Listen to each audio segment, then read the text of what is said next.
Today we can look about what we call causes of menstrual irregularity. Menstrual imbalance, menstrual abnormalities. Wale wanawake ambao wanaona hedhi zao zikiwa irregular na zikiwa mingi. Now, hiyo ni kitu ambayo tunaita kwa Kiingereza ama kiupande wa medical kuwa menorrhagia. Menorrhagia ni ile heavy severity of your bleeding. Ukiwa una bleed heavy sana, call it menorrhagia, na kuna symptoms ambazo zinaweza kueleza kama uko na menorrhagia.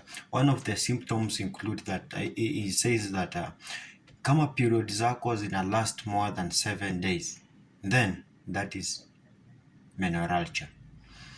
Then your bleeding kama iko heavy that you must change your tampon or pad more than once per hour.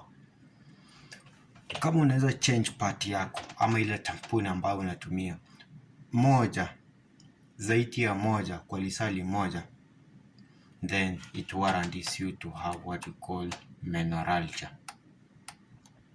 Ukiwa na upotevu wa damu sana, inaweza cause what we call anemia.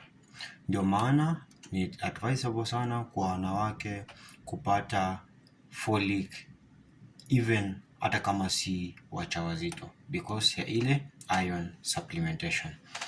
Nini ambayo inaweza sababisha wewe kuwa na menorrhagia ama periods ambazo ziko irregular ama ziko heavy? Kitu ya kwanza ni medications. Kuna dawa kadha wa kadha ukitumia zinakusumbua sana katika mwili wako, like anti-inflammatory, anticoagulants or hormonal medications which affects your menstrual cycle or menstrual bleeding.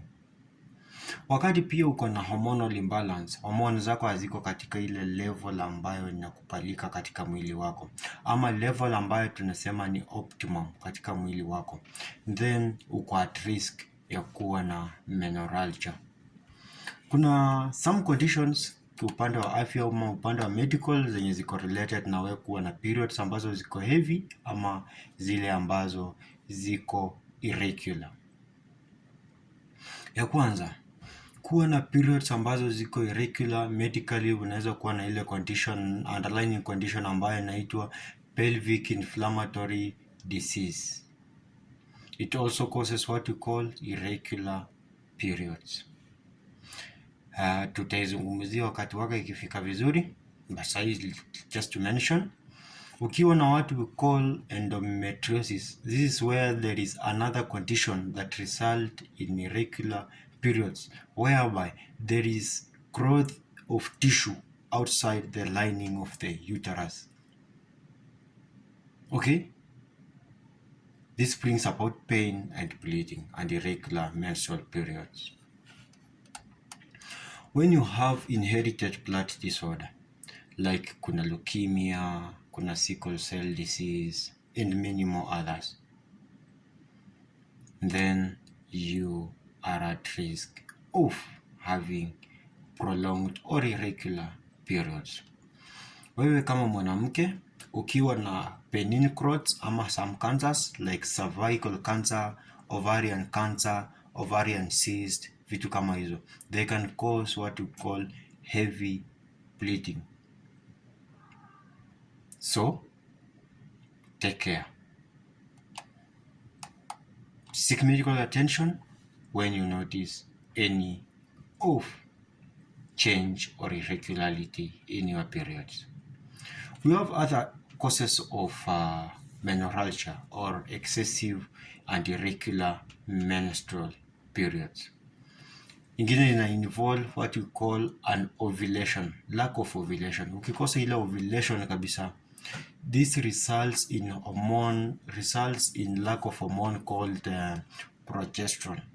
Ukikosa ile hormone ambayo inaitwa progesterone, hence it makes you to have what we call heavy periods, because progesterone inapunguza what we call the bleeding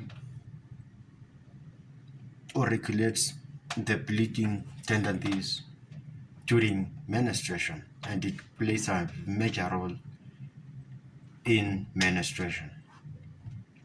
We have another condition known as adenomyosis. Adenomyosis hii ni condition ambayo unapata some glands from the uterus lining, they embed, it's like they sunk into the lining of uterine muscles. This causes heavy bleeding and it's known as adenomyosis. Sometimes unaweza kuwa na ectopic pregnancy ambayo pia ina present na heavy bleeding na mambo zingine kadha wa kadha. Now, ni vipi utajua kama uko na heavy bleeding wewe kama mwanamke? Kitu ya kwanza, ukiwa una soak sanitary pad yako more than moja kwa lisali moja, then inamaanisha iko juu na inafaa uanze kuisuspect. Cha pili, ukiwa unaweza amuka katika usingizi wa manane ili kupatilisha pati yako ama tambu zako several hours at night, then you need to suspect your trend of periods. Now, when you pass what you call large blood clots in your menstrual periods, you must seek medical attention. Okay? And when you experience a menstrual period lasting more than a week, also seek medical attention. Sometimes you may have that fatigue. Utakuwa na ile uchovu, utakuwa na pale skin, utakuwa shortness of breath na also dizziness. But haya yote yanashughulikiwa wakati unatutembelea katika hospitali zetu ama vituo vyote vya afya vilivyo karibu na wewe. Ukitembelea katika vituo vya afya ama kituo cha afya kilicho karibu na wewe, watakufanyia, huenda watakuangalia na daktari na ukaweza kutumwa katika mahabara, pia ukaweza kuangalia what we call pap smear to check various infection and cancerous lesion in the cervix. Wanaweza angalia pia some blood test like thyroid function test to check anemia. They need also to check the blood clotting problems. Sometimes they may also do what we call abdominal pelvic ultrasound to confirm if there is any growth, any cyst and any abnormality within your abdomen. Now, there is what you call sonohistogram. This is an ultrasound that involves injecting a fluid into your uterus to make it an image of uterine cavity. This one helps to visualize your uterus alone. Sometimes also you may be required to do what you call a pregnancy test. Now, what do we need to do? Ikiwa utaangaliwa wapate kuna tatizo, kuna medication unaweza pewa over the counter, unaweza pewa iron supplement, hormonal replacement or some contraceptives, some pain medications, some anti-inflammatory anticoagulants so that ukue vizuri. Sometimes wanaweza kuambia they need to do for you some medical procedures regarding your condition of heavy vaginal bleeding or heavy menstrual periods, which include dilatation and curettage known as D&C, and you may also be required to undergo some surgery and some endometrial ablation if there is any lesion within the endometrium. We may also do what we call hysterectomy. That's where the whole uterus is removed, and it has all its other effects also. Now, next time when we meet, we shall be talking amongst those conditions I've just mentioned one by one. Lakini ewe dada yangu, usikae na uchumbe peke yake.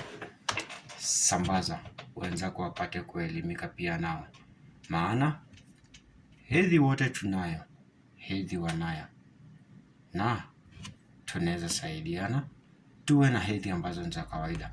Kwa ufupi, ukiona hedhi yako imepita siku 7, then pata ushauri wa daktari. Asante sana, nimekuwa wako Nasoro Ramadhan.